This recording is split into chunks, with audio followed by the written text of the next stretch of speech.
Hare Krishna. So we welcome Sri Prahlad Prabhu to Hare Krishna TV. This is the first time Sri Prahlad Prabhu is with us for the live section, and we are fortunate. Sri Prahlad Prabhu was raised in ISKCON, and he has completed his Gurukul in Australia and from India. Since the age of 15, he started traveling and sharing Bhakti across the globe. He is currently based in London, UK, and he is working as a university professor. I personally feel he has empowered and motivated a lot of youth, especially for Kirtan. Kirtan is his life. I am sure I remember he is singing since when he was a child. So today's session, Sri Prahlad Prabhu is going to go ahead and walk us through and discuss Narada Muni, the exemplary teacher of Bhakti. Sri Prahlad Prabhu, please. Thank you so much, Prabhu.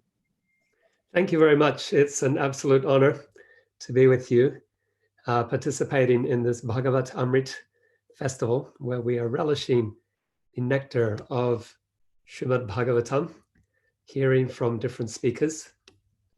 And so I am honored at the invitation, and I'm grateful for the opportunity to share, because this is what we love to do. I'd like to begin by just offering prayers and obeisances to the Srimad Bhagavatam, and by invoking the prayers that were offered by Suta Goswami before he began his speaking on the Srimad Bhagavatam. Narayanam namaskritya naram chaiva narotamam devim sarasvatim vyasam tato jayam mudiraret. Before reciting the Srimad Bhagavatam, which is the very means of conquest, one should offer respectful obeisances unto the personality of Godhead Narayana, unto Nara Narayana Rishi, the supermost human being, and unto Mother Saraswati, the goddess of learning, and unto Srila Vyasadeva, the author. Shinvatam svakata Krishna, punyashravana kirtana, hridyantasto yabhadrahani, virunoti suhrit satam. Sri Krishna, the personality of Godhead, who is Paramatma, supersoul in everyone's heart, and the benefactor of the truthful devotee, cleanses the desire for material enjoyment from the heart of the devotee, who has developed the urge to hear his messages, which are in themselves virtuous when properly chanted. Nasta prayeshu abhadreshu nityam bhagavata sevaya bhagavati uttama sloke bhaktir bhavati naishtiki. By regular attendance in classes on the Bhagavatam, and by rendering service unto the pure devotees, all that is troublesome to the heart is almost completely destroyed, and loving service unto the personality of Godhead, who is praised with transcendental songs, is established as an irrevocable fact. So once again, thank you for this invitation to share with you at this Bhagavata Amrita festival. Today, I'm going to be discussing Narada Muni, the exemplar of teacher of Bhakti. And I'll discuss this topic within the context of a verse from Srimad Bhagavatam 1:6, 31-33. So I would like to once again express my gratitude for being here and for having this opportunity to share. I'll be speaking, I've been invited to speak for about 45 minutes. I'm not sure if there's a way to take questions. So it might be that I speak for the whole 45 minutes, because I don't see that question feature here in the system that you provided me with ISKCON Desire Tree, with the setup of this program. So in 1989, I was 15. I started to travel with Indradyumna Maharaj, and we went to Eastern European countries, beginning with Poland, and the plan was to go from Poland to Czechoslovakia and Hungary, Romania, Bulgaria, Yugoslavia. We ended up going to Russia as well. And this was just as communism was falling. And people were really, really eager to learn about things from the other side of the Iron Curtain. And so the devotees organized some programs, some festivals, indoor hall festivals for Maharaj. And he gave the talk. We did kirtan. We distributed some little Prashadam snacks, basically. But the response was so overwhelming. There were hundreds of people attending each of these festivals. And so then the next year, we did it again. And this time we hired a bus, and there were about 200 devotees that traveled with us on these buses across Poland. And it was exhilarating. We're doing Harinam for many hours each day, and then every few days we'll do this festival indoors. Today, that festival continues, and there are tens of thousands of people who attend even single events in each town. We hold the event outdoors, thousands of people attending each evening, and it's amazing. There's talk, Maharaj gives a talk on the Bhagavad Gita, there's kirtan, there's drama, and there's lots of spiritual entertainment, exhibits, prashadam around the festival arena. But on that first tour, Maharaj, he decided to call our spontaneous traveling party that developed in Poland. He called it the Narada Muni Sankirtan Party. And he asked that we keep a picture of Narada Muni on our altar. It's still there today. 30 years later, 31 years later, that picture is still there of Narada Muni on the altar of the traveling festival program that happens annually in Poland each year. Initially, I wondered why Maharaj had asked to put the picture of Narada Muni on the altar. Later on, as I read Srimad Bhagavatam, I came to realize how important Narada Muni is. There is one, I would say, one of the great heroes of the Srimad Bhagavatam.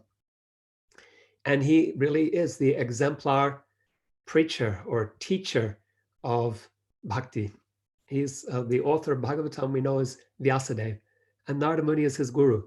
And so Vyasadeva is also glorifying his guru as the teacher of Srimad Bhagavatam, as he writes that wonderful, this cream of all Vedic teachings. Now, teaching Bhakti in this material world, it is not easy, because we're all conditioned. We've been in this material world since time immemorial, Srila Prabhupada would say. So many layers of conditioning that we have accumulated over millions and millions of lives. Our sojourn into the material world, according to Chaitanya Charitamrita, is anadi. It's since before time that we have been here. So how to get through these layers of conditioning to plant the seed of bhakti in the heart? That is a great challenge.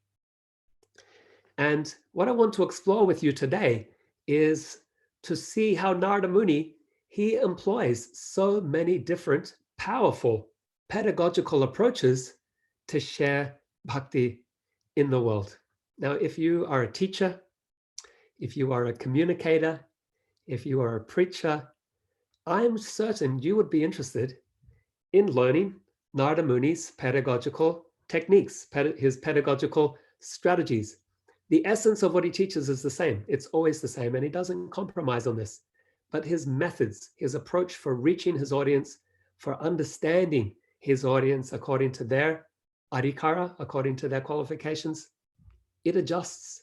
He adapts and adjusts according to the need of the receiver of his messages.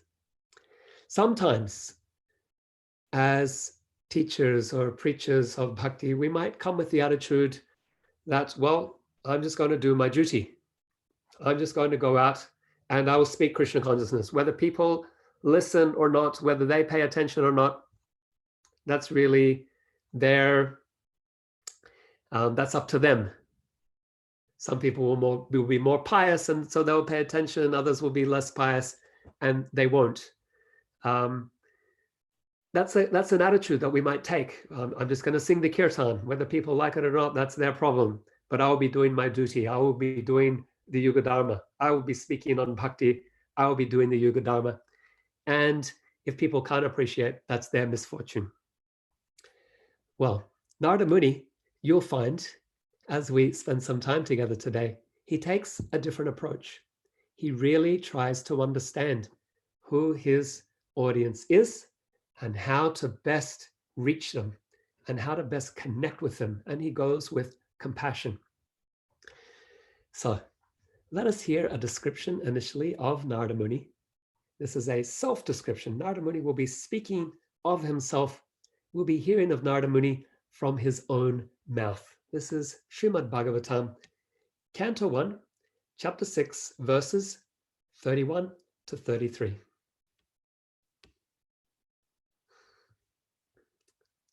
So this is Narada Muni speaking. I'm going to chant the Sanskrit for you today. Antarbahischa lokam strin parye mi askandita vrata anugrahan mahavishnur avigata gati kvachit.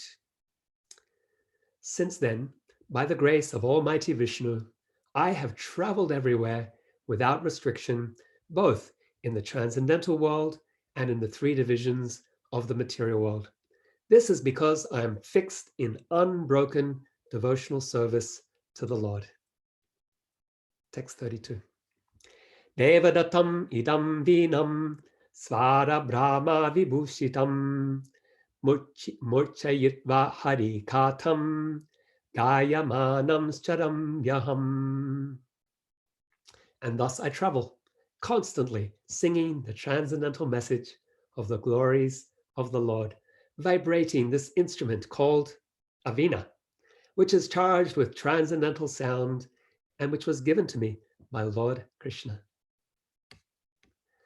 Prayagyatasva viryani tirthapada priyashrava ahuta iva me sigram darshanam yati chetasi.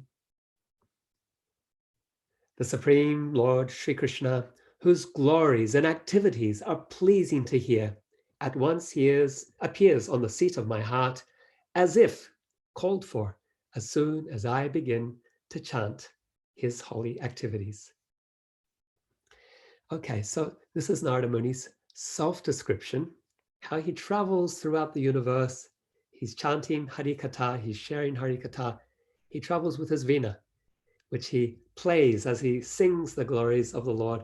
And he says, and when I speak this Harikatha, when I speak of Krishna's glory, I feel that Krishna has appeared on the seat of my heart. How wonderful. So Srimad Bhagavatam describes many notable preachers. We have Sukadeva Goswami. He's speaking Srimad Bhagavatam to his disciple, the Emperor Parikshit Maharaj. We have Sonaka Rishi. He's also speaking Srimad Bhagavatam. Who is he speaking to? The sages of Naimisharanya. Then we have Kapila Muni in Canto 3. He speaks Sankhya philosophy to his mother, Devahuti. We have Maitreya, also in Canto 3 of the Srimad Bhagavatam. He's speaking to Vidura, that is the cousin of Dhritarashtra, the brother of Dhritarashtra and Pandu. Prahlada Maharaja, he's also a great preacher of the Srimad Bhagavatam in Canto 7. He's speaking Bhagavad Bhakti. He's to the sons of demons, that he's gone to a school that is run by Sanda and Amarka, the sons of Shukracharya, and he speaks Bhagavad Bhakti. He tells them, you are young boys, but you should take up Bhagavad Bhakti now, while you are young, because you never know when you'll die. We have the Navayogendras. They speak Bhagavad Bhakti to a king named Nimi in the 11th canto Srimad Bhagavatam. And then there's Krishna himself. He's speaking Bhagavad Bhakti to Uddhava. And there's a wonderful section of the 11th canto of Srimad Bhagavatam called Uddhava Gita, which is like another Bhagavad Gita, where Krishna teaches his cousin Uddhava the essential teachings of bhakti. Among all of these great teachers in the Srimad Bhagavatam, I will say that Narada Muni is the most creative. He is the most adaptive. He is the most active in using a variety of techniques and approaches to meet people according to their level of adhikara, understanding his receiver's capabilities to comprehend what it is that he has to share, understanding their level of spiritual advancement.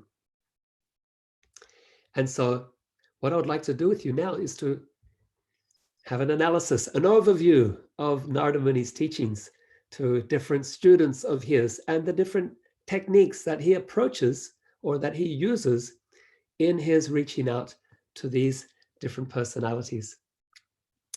So when it comes to his disciple Vyasadeva, he uses an approach of chastisement and personal testimony. Narada Muni chastises Vyas in Canto 1 of the Srimad Bhagavatam because Vyas, he has written so many things in his compiling of the Vedas and his writing of the Puranas. He's described so many Vedic principles, but Narada Muni says it's all very confusing. You've described so many different ritualistic activities to glorify different demigods to get material rewards, and you've missed the essence. The essence is love for Krishna, and you have overlooked that. And so he chastises his disciple, like Krishna chastises his student Arjuna in the Bhagavad Gita. Asochan anvasochastvam pragyavaram chavasase. Arjuna, you're speaking learned words, but wise people do not lament for that which is not worthy of grief. But then Narada Muni also gives him personal testimony. He tells him you should explain bhakti directly. And he says, bhakti yoga is so powerful. It can transform the heart. He says, in my previous life, who was I? I was the son of a servant maid. I had no adhikara. I have no qualifications. But by my good fortune, there were some Bhakti Vedantas, some Vaishnavas. They came and stayed in the ashram, in the dharamshala, where my mother was working as a servant maid. And I had their Sanga. I had their association. I took their Prashad. I overheard their conversation. I did some seva for them. And I was purified by their association.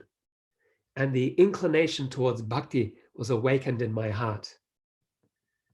And afterwards, I pursued that, and I had darshan of Krishna, and I became, in my next birth, I was born as the son of Brahma, and I became the great preacher of Bhakti Yoga. So Narada Muni is giving this evidence of his personal testimony as a way of explaining to Vyasadeva that even simple people, Vyasadeva is trying to be very broad-minded and accommodate simple people. Narada Muni says, even simple people like me in my previous life as a 5-year-old son of a servant maid, I was able to benefit from the power of bhakti. And so if you want to make it simple and easy for people, give them bhakti. Give them what ends up being the Srimad Bhagavatam. So chastisement and personal testimony. We also have Narada Muni giving personal testimony to Yudhisthira in the 7th canto of the Srimad Bhagavatam, 15th chapter. Narada Muni tells Yudhisthira of his life before that life as a servant maid. So he goes back 2 lifetimes to tell Yudhisthira also as testimony to the power of bhakti. He says, in a previous life, I was a Gandharva named Upabharana. And I was very handsome, and I had a very sweet singing voice, and I played instruments. And one day, the demigods organized a festival, and they invited us Gandharvas to come there to do Sankirtan.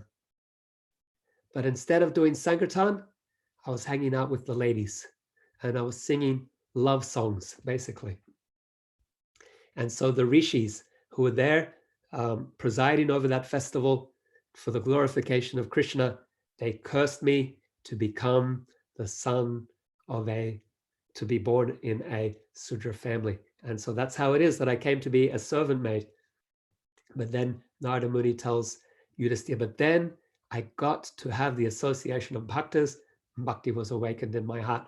So a wonderful approach here of personal testimony. If you can share your own stories in relation to bhakti, that really cuts through, because it's your personal experience and lived experience, and people will be able to relate to your personal experience and learn from your lived experience. Okay, let's look at another technique that Narada Muni uses in his sharing of Bhagavad Bhakti.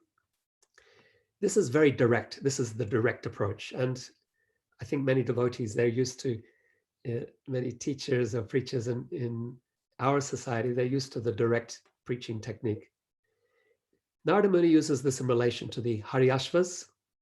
These are 10,000 sons of Prajapati Daksha. So Prajapati Daksha, he is a son of Lord Brahma. Brahma is a secondary creator, so he needs to procreate the universe, to fill it with living entities. And he asks his sons to help him. And so Daksha, he carries out this mandate. He has 10,000 sons, the Haryashvas. And he tells the sons, I want you to go and do some tapas, to do some austerity, to purify yourself and ready yourself to help me, to also procreate the universe, to help our grandfather, your grandfather, Lord Brahma, to procreate the universe. And so the 10,000 Haryashvas, they go off to perform austerity. And then Narada Muni sees him and he thinks, what a waste. What a waste of the human form of life. These young men, they definitely have discipline. They're doing tapas, they're doing sadhana, but they're doing it for the wrong reason. They could be invoking Krishna's pleasure and Krishna's blessing upon them.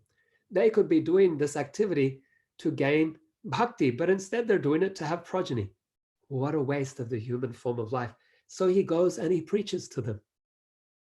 And he's preaching very directly. Don't do karma kanda. Don't do fruitive activities for material rewards. That's a waste of the human form of life.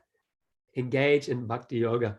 And so these 10,000 sons of Daksha, they're convinced by this direct preaching of Narada Muni. They agree. And they take to a path of detached, renounced bhakti practice. Daksha is very, very distressed when his 10,000 sons become sannyasis. And so he has another 10,000 sons. These are called the Shavalashvas. And the same thing happens. Daksha is so angry. He curses Narada Muni that he will never be able to stay in one place for longer than 3 days. And Narada Muni says, Tad Badram, so be it. He takes it as a blessing. This is a good thing because I will be always on the move and I'll always be traveling and I'll always be sharing Bhagavad Bhakti. So I take this curse as a blessing. Okay, so we've looked at 2 approaches. Let's look at another one. This is a technique or approach of leveraging a person's material ambition. So who is it that Narada Muni engages with by leveraging material ambition to bring him to bhakti? Well, that's Dhruva Maharaj. This is described in the 4th canto of Srimad Bhagavatam. Dhruva Maharaj has great material ambition. He's 5 years old and he wants to achieve a kingdom greater than his father's, Maharaj Uttanapad, who rules the entire earth. Greater than his grandfather's, who I think is Lord Brahma. How is he going to do that? And so Narada Muni finds him wandering in the forest and he asks the young prince, what are you doing here? I am here to find the supreme Godhead so I can achieve a great kingdom. So Narada Muni, he recognizes the determination of this prince. Actually, initially he tries to convince him to return home. Dhruva will have nothing of it. He wants to find Vishnu to achieve his material ambition. And so Narada Muni, he gives him a mantra. He says, you chant this mantra with great determination. He sends him to Madhuvan in Vrindavan. So Dhruva, he goes there and he chants Om Namo Bhagavate Vasudevaya. And within time, he's so determined. This mantra purifies him. He has darshan, shakshat darshan of Krishna. And he realizes what a mistake he's made, approaching Krishna for material rewards. And he says, according to Hari Bhakti Sudodaya, I was searching for broken pieces of glass, but now that I've achieved you, I have gained the most rare and valuable jewel. So he's purified. He doesn't want a kingdom anymore. He just wants to love Krishna. Krishna says, I'm going to give you a kingdom anyway. He gives him the Dhruv-tara. He gives him the pole star to rule. So Dhruva, he achieves spiritual perfection by the blessings of his guru, Narada Muni, who leverages his material ambition in order to purify him through a bhakti practice. Bhakti is that powerful. Okay, let's look at another approach of teaching that Narada Muni uses, and this is the use of metaphor, also found in the 4th canto of the Srimad Bhagavatam. Narada Muni, he uses metaphor in order to reach out to a great king named Prachinabarhi. Prachinabarhi, he was a karmakandi king. He was engaged in fruitive activity. Specifically, he was engaged in animal sacrifice. And Narada Muni had great compassion for the king, also for the animals.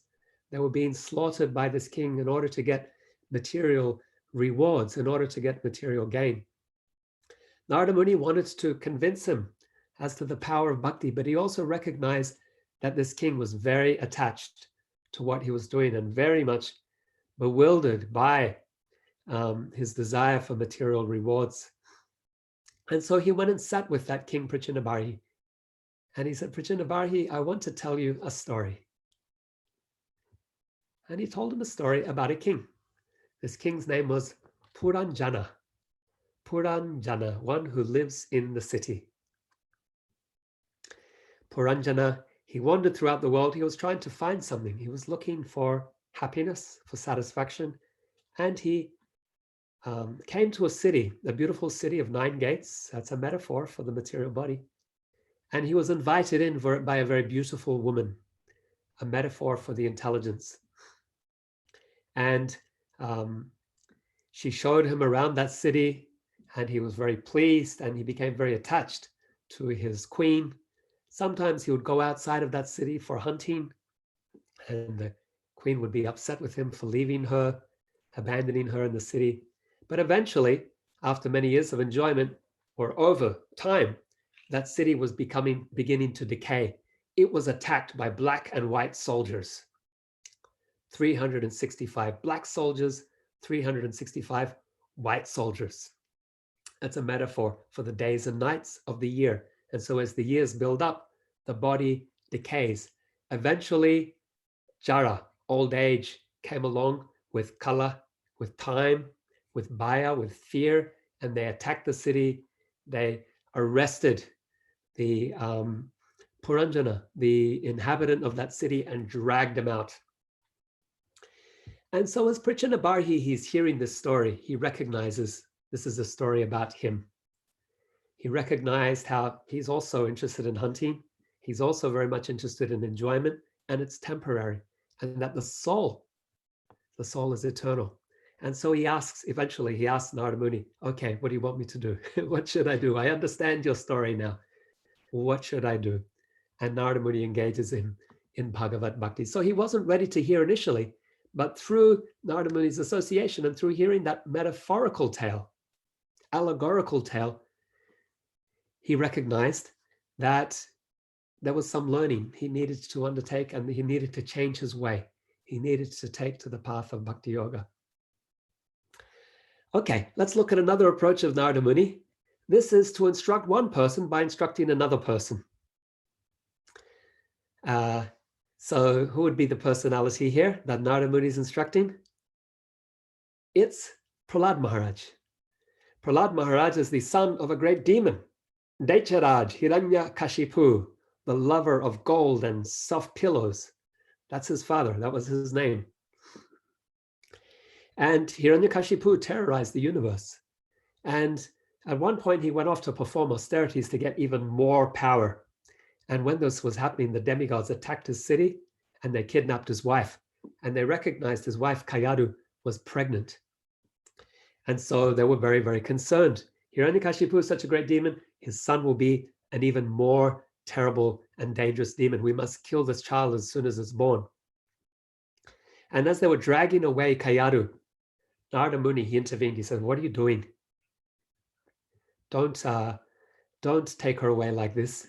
That child will be a great devotee. And he took Kayadu to his own ashram, and he sat her down and he instructed her in Bhakti Yoga. What happened was that the child in Kayadu's womb, Prahlada Maharaj, he's hearing these instructions and he's becoming purified by hearing these instructions. And so when he's born, he's already been exposed to the teachings of Bhakti Yoga, and he's born as a great Vaishnava. I'm not sure I understand. Series interjecting with our talk here. Narada Muni is born as a great Vaishnava, and he has deep faith in Bhakti and in his spiritual master, Narada Muni, on account of those instructions that he heard within the womb. Later on, he instructs his school friends in the Gurukul of Sandanamarka. He instructs them in bhakti. And they say, how did you learn all of this? How do you know these things? You're the son of a demon like us. And he says, no, I heard these things in the womb. I received the mercy of Narada Muni. And he was instructing my mother, but I got to hear the instructions as well, and I was purified on account of that. So this is also a powerful technique. Sometimes you won't be able to tell a person something directly, but you'll tell them by telling somebody else. Narada Muni's used that technique here in relation to Prahlada Maharaj. Another teaching method that Narada Muni uses is miracles. So that one may not be available to you and I, but I will still describe it because it is a way of glorifying Narada Muni, and we will learn from it as well. So this is within the context of his student Chitraketu Maharaj.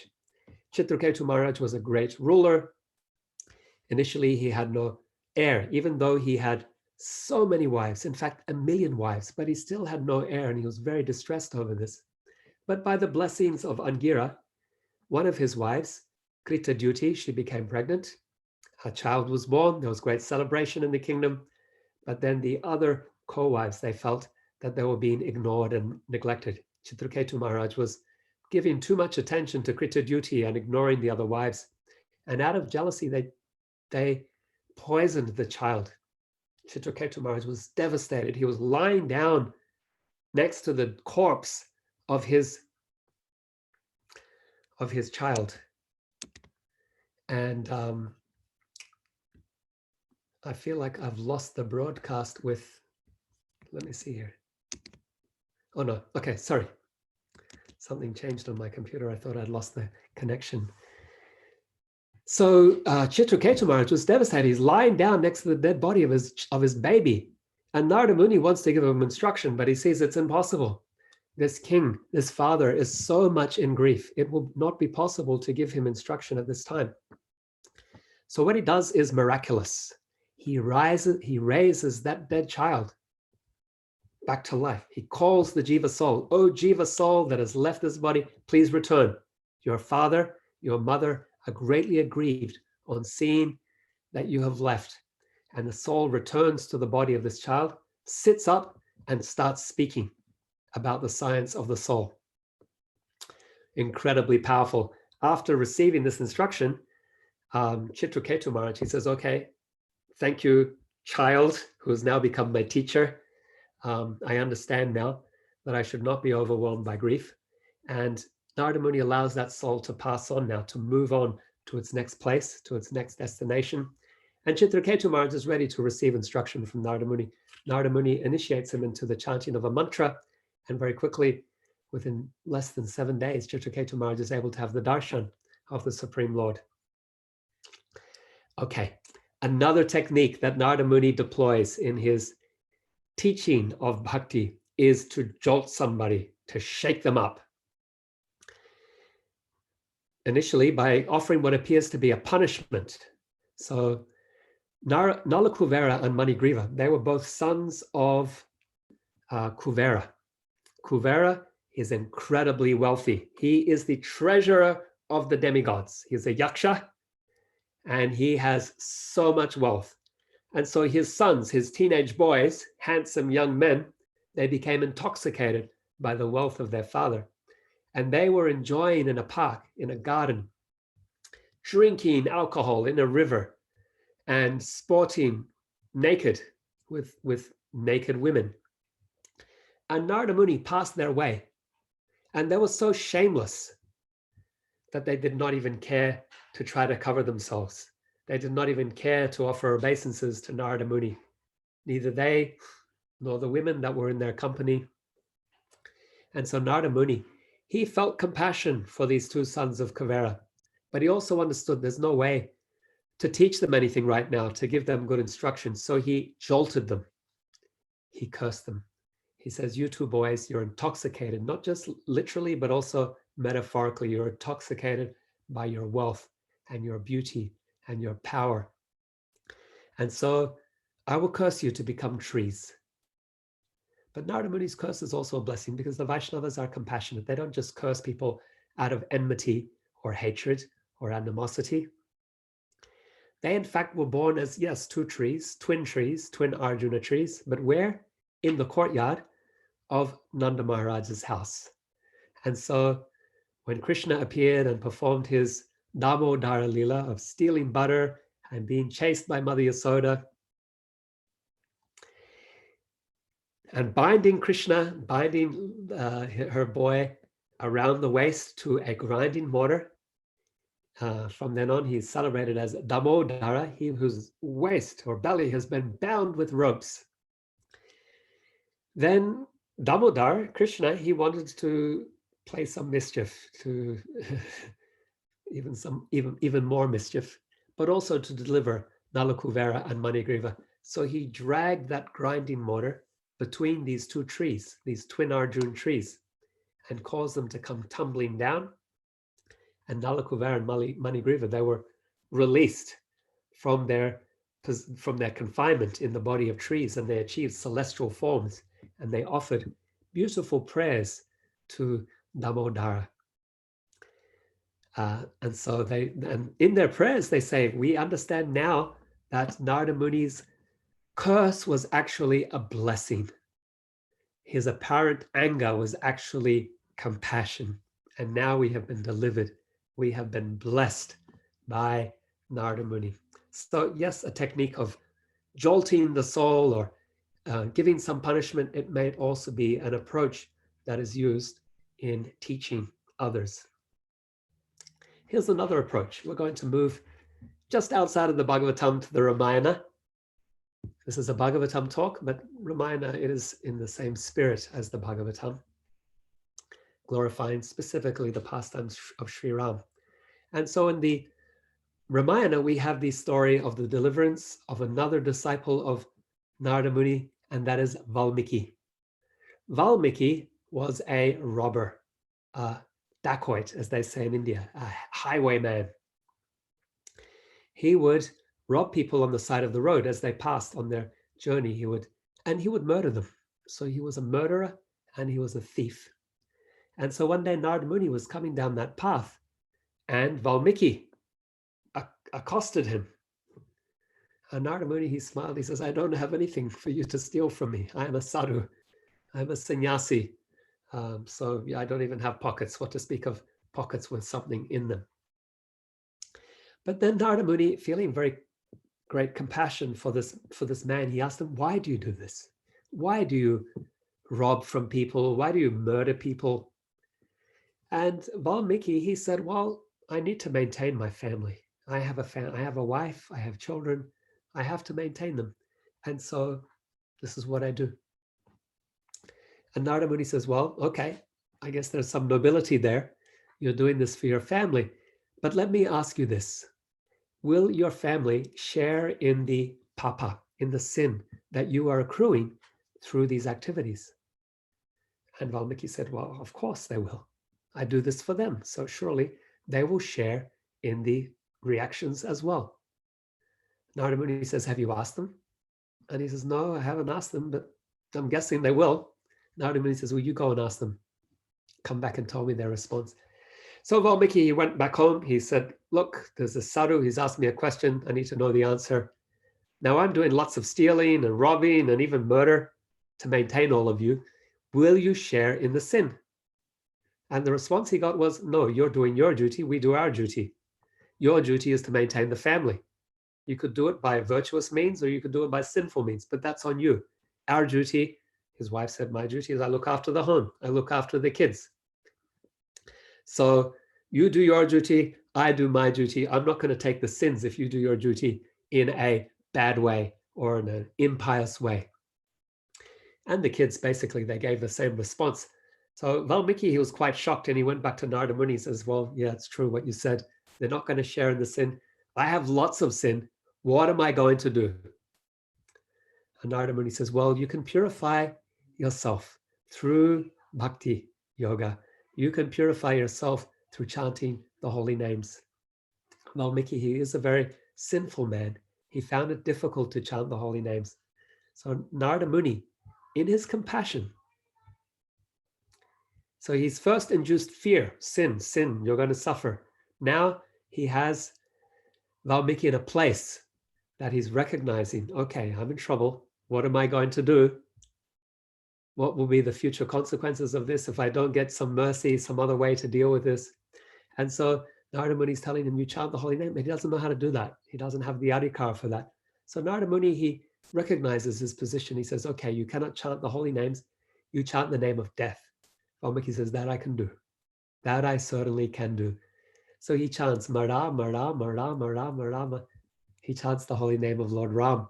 And he becomes very focused and dedicated in this practice. His whole body is covered by an anthill that is vibrating the Nam of Ram, Ram Nam. And he goes on to become the great Rishi Valmiki, the author of Ramayana. That is a great Shastra.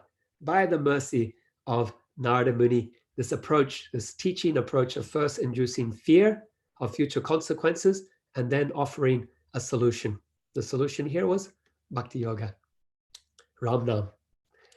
Okay, let's look at a couple more.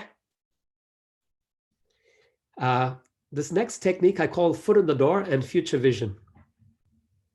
And the context here is Mugrari. So again, not a Bhagavatam story, it's a story that Chaitanya Mahaprabhu told. Chaitanya Mahaprabhu is the great teacher of the Bhagavatam. And so he tells a story of how once Narada Muni was going in the forest and he saw many animals that had been half killed.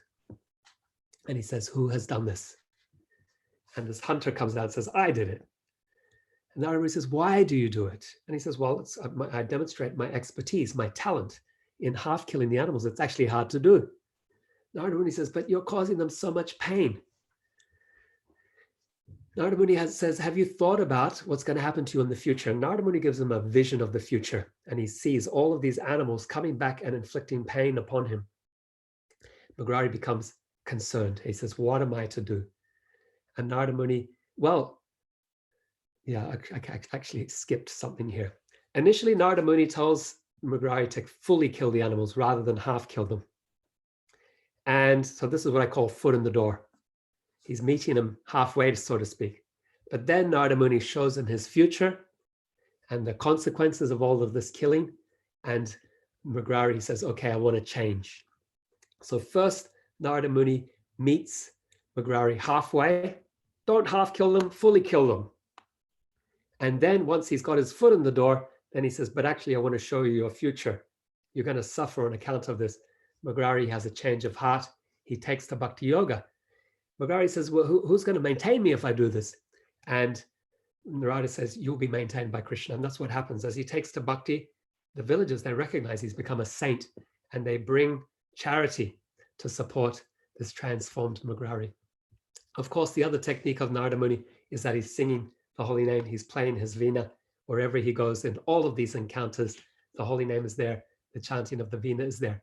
So what have we learned here? Direct instruction in the case of the sons of Daksha, chastisement in the case of Vyas, personal testimony in the case of Vyas and Yudhisthira, leveraging material ambition in the case of Dhruva, metaphor in the case of Prachinabarhi, instructing one to instruct the other in case of Prahlad, punishment in the case of Nalakuvara and Manigriva, miracles in the case of Chitraketu, fear of consequences, and in the case of Valmiki, foot in the door and future vision in the case of Mugrari, and kirtan, chanting for everybody.